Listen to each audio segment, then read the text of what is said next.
पेट बुझ हाँ हाँ हाँ चल चल जा हाँ चले କାହାକୁ ସେ ରଖିଲେ हाँ ସାପକୁ ରଖିଲେ हाँ ବେଗ ମରୁଛି ପାପ ହବ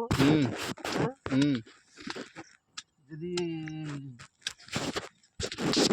ବିନ୍ଦୁର ରଖୁଛୁ हाँ ତାର ପୁଣି ପାପ हाँ हाँ हाँ ଏ କ୍ଷେତ୍ରରେ କ'ଣ ହବ ଯୋଉ ଛାଉଡ଼ି ମାଇଲେ ପାପ ଧଇଲେ ପାପ ଖାଇଲେ ପାପ ନ ଖାଇଲେ କ'ଣ ହବ ସେଇ କ୍ଷେତ୍ରରେ ସିଏ ତ ସାପ କହୁଛି ମୁଁ ଭୋକିଲାରେ ଅଛି ନ ଖାଇଲେ ମୁଁ ମରିବି ସିଆଡେ ବେଙ୍ଗ କହୁଛି ମୁଁ ମୋ ଖାଦ୍ୟ ଛଡେ ମୁଁ ତତେ ଅଭିଶାପ ଦେବି ମୋ ଖାଦ୍ୟ ଛଡେଇଲେ ଅଭିଶାପ ଦେବି ସାପ କହୁଛି ସେ କହୁଛି ମୋ ପରିବାର 5 ଜଣ ଅଛନ୍ତି ମତେ ନ ବଞ୍ଚେଇବୁ ତୋତେ ପାପ ଲାଗିବ କିନ୍ତୁ କ'ଣ ହବ କ୍ଷେତ୍ରରେ ସେଇ କ୍ଷେତ୍ରରେ ଏଇଟା ପଚାରିକି ତୁ କହିବୁ ତ କହିବୁ ସମସ୍ତଙ୍କୁ ପଚାରିକି ମୁଁ ଟିକେ ବୁଝିକି କହିବୁ ଏଇଟା ବୁଝିକି କହିବି ଆଉ ତୁ ମନ ଇଚ୍ଛା ହଉଛି ଧର୍ମ ବାଲାକୁ ପଚାରିବୁ ତମ ଧର୍ମ ବାଲା ହଉଛି ଗୁରୁ ହଁ ହଁ ହଁ କିଏ ଆଉଛନ୍ତି ହଁ ହଁ କ'ଣ କ୍ଷେତ୍ରରେ ତାର ବେଶୀ କ'ଣ ହବ ଏଇଟା କ୍ଷେତ୍ରରେ ହଁ ହଁ ହଁ ସିଏ କହିବୁ ତୁ ପିଲା ଲୋକ କହିପାରିବୁନି ହଁ ହଁ ତୁ ଗୋଟେ ଅନୁମାନିଆ କରି କହିବୁ ନା ଆଉ କ'ଣ ଅନୁମାନ କରି କହିବୁ ଏ ଯୋଉ ଗୁରୁ ଆହୁନ ତାଙ୍କୁ ପଚାରିବୁ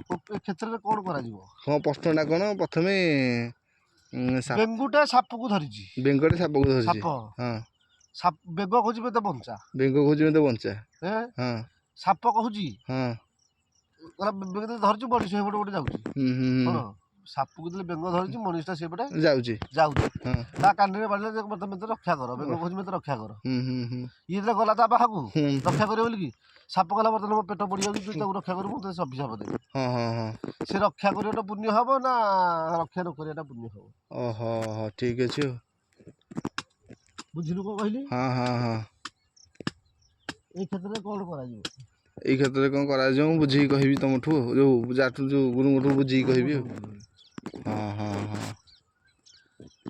ନା ତେବିକି ଉତ୍ତରଟା କ'ଣ ହବ ମତେ କହିଦେଇଥା ତାର ମୁଁ ତାଙ୍କୁ କହିବି ତମେ ତ ଜାଣିଥିଲେ ଉତ୍ତରଟା ରଖିଛ ନା ତେବେ କ'ଣ ହବ ଉତ୍ତରଟା ହଁ ସେଇଟା ଗୋଟେ ଉଦାହରଣ ଦେବି ଉତ୍ତର କହିବାକୁ ପଡ଼ିବ ହଁ ଉଦାହରଣ ଦଉନ ମୁଁ କହୁଛି କ'ଣ ରକ୍ଷା କରିବାଟା ଭଲ ରକ୍ଷା କରିବାଟା ଭଲ ହଁ ମାନେ ଏଇଟା କମ ପାପ ଏଇଟା କମ ପାପ ହଁ ରକ୍ଷା କରିବାଟା ରକ୍ଷା ନ କଲେ ବହୁତ ପାପ କ'ଣ ଯୋଉ ରକ୍ଷା ଲୋକର ବହୁତ ପାପ ରକ୍ଷା କରିବାଟା କମ ପାପ ବେଙ୍ଗକୁ ମୁକୁଳିଆଟା ହଉଛି କମ ପାପ କିନ୍ତୁ ଖାଇଦେଲେ ବହୁତ ପାପ ଶୁଣିଗଲା ଖାଇଦେଲେ ଶୁଣିବା ଲୋକର ବହୁତ ପାପ କାରଣ ହଁ ଯେତେବେଳେ ମୁର୍ଗୁଣୀ ଡାକିଥିଲା ମୁର୍ଗୁଣୀ ହଁ କୋଉଠି କୁମ୍ଭୀର ଧରିଥିଲା ହଁ ହଁ ହଁ କହିଲା ପ୍ରଭୁ ମତେ ରକ୍ଷା କର ହଁ ସେ ରକ୍ଷା କରିଥିଲେ କି ଛାଡ଼ି ଦେଇଥିଲେ ରକ୍ଷା କରିଥିଲେ ତା ପାଖରେ କାହିଁ ପାପ ଲାଗିଲାନି ସିଏ କହିଲେ ମତେ ରକ୍ଷା କର ଭଗବାନ ଆସିଲେ ମୁକ୍ତି ଦେଲେ ରକ୍ଷା କଲେ ତାକୁ କିନ୍ତୁ ଇଏ ମୁକ୍ତି ପାଇଲା କୁମ୍ଭୀର ମୁକ୍ତି ପାଇଲା ଇଏ ବଞ୍ଚିଗଲା ମୁର୍ଗୁଣୀ ବଞ୍ଚିଗଲା କିନ୍ତୁ ମୁକ୍ତି ପାଇଲା କିଏ କୁମ୍ଭୀର ଭଗବାନ କ'ଣ ଅଭିଶାପ ଦେଲା ମୋ ଖାଦ୍ୟ ଛଡ଼ିଲୁ ମୋ ଅଭିଶାପ ଭୋକିଲା ରହିଥିଲେ ଭଗବାନ କାଲି ବୁଝଉଥିଲା ହଁ କାଲି ବୁଝେଇଲା କହିଲା ଯେତେବେଳେ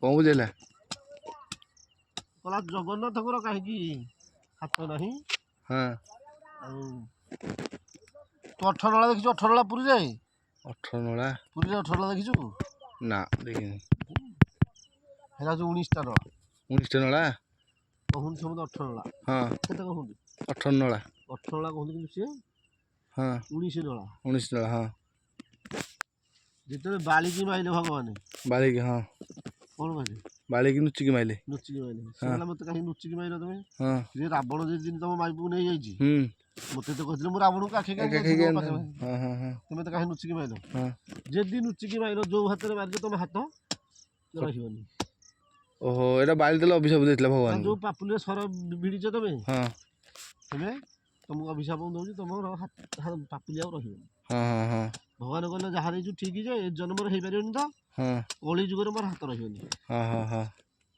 କହିଲା କଳି ଯୁଗରେ ମୋ ହାତ ରହିବନି କଳି ଯୁଗରେ ମୋର ପାପୁଲି ରହିବନି ସତ କି ମିଛ ଏଇଟା? ଏଇଟା ସତ, ସମ୍ପୂର୍ଣ୍ଣ ସତ। ବାଳି ଏବେ ବର୍ତ୍ତମାନ କୋଉ ଜନ୍ମ ପାଇଛି? ଏଇ ଜନ୍ମରେ। ସିଏ ତ ତପସ୍ୟା କରୁଥିଲା। ହଁ, ତାପରେ କେମିତି କଣ ହେଲା? କହିଲା ଭଗବାନ କହିଲେ ନାଇଁ ରେ ଜନ୍ମରେ ହେଇପାରିବନି, ତ୍ରେତୟା ଯୁଗରେ ହେଇପାରିବନି, ତୁ ଦେଖିବୁ କୋଉ ଯୁଗରେ?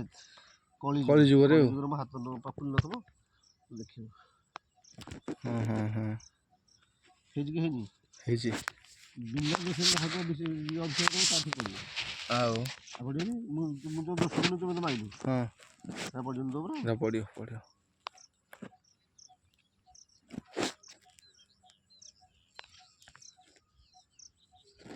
ମୁଁ ତ ଦୋଷ କରିଛି କି? ନାଇଁ ତ। ତୁ ବଡ଼ ବୋଲି ମୋତେ ମାଇଲୁ। ହଁ, ଦୋଷ ଧରକର ଯିଏ ଦୋଷ କରିଛି, ଧରକର ସାର୍ ଆପଣ ମୋତେ ଦୋଷ କରିଛନ୍ତି, ମୁଁ ଆପଣଙ୍କୁ ମାଇଲି, ତାହେଲେ ସେଇ କ୍ଷେତ୍ରରେ କ'ଣ ହବ? ଦୋଷ ନାହିଁ, ସେଇଟା ଦୋଷ ନାହିଁ। ଯୋଉଟା ଅନ୍ୟାୟ ହେଇଥିବ, ଯୋଉଟା ପ୍ରତିବାଦ କରି, ତାହେଲେ ସେଇଟା ଦୋଷ ନାହିଁ।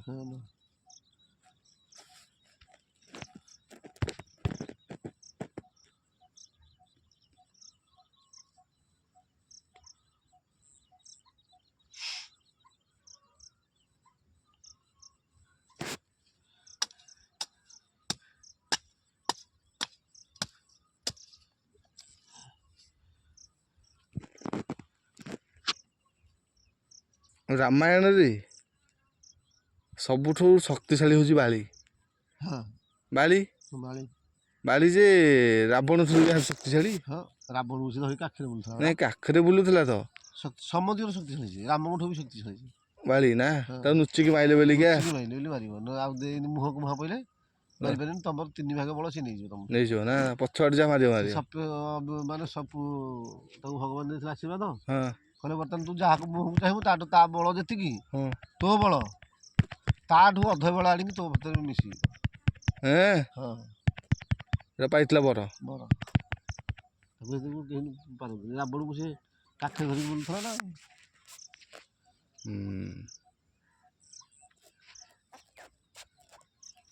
ଆଉ ଯୋଉ ବର ଦଉଛନ୍ତି କହିଥିଲେ ସାରେ, ମହାଦେବ ବର ଦଉଛନ୍ତି।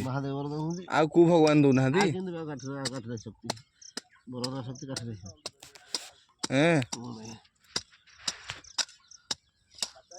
ହଁ,